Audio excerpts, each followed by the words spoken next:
Welcome back. Now we'll conclude the laws of indices and treat further worked examples to make us understand better. In the last law, when a number is raised to a fractional power, the denominator of the fraction is the root of the number and the numerator is the power. So we take 8 raised to the fractional power of 2/3, set the 3 or the denominator as the root of 8, then raise to the power of 2 or the numerator. It's important to note that when calculating the value of this expression, you must evaluate the root first before squaring the value. So now I'm going to go over a couple of worked examples using a combination of the 6 laws. Okay, so let's evaluate 3 times 3 squared divided by 3 to the power of 4. Also notice here that the bases are all the same.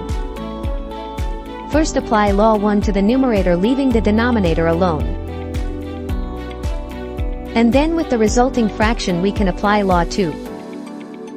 This becomes 3 to the power of -1, or after using law 5, 1/3. So now we're going to try another similar example but include the use of law 3.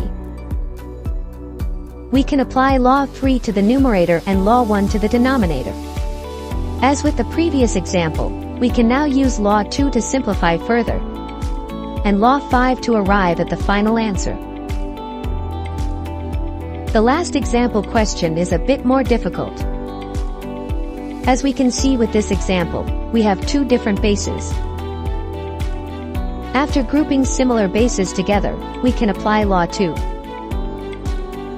And because we have a base to the power of a negative index, we can use law 5. We finally end up with a value of 208 1/3. Now we've come to the end of the series, go through them again to gain better understanding.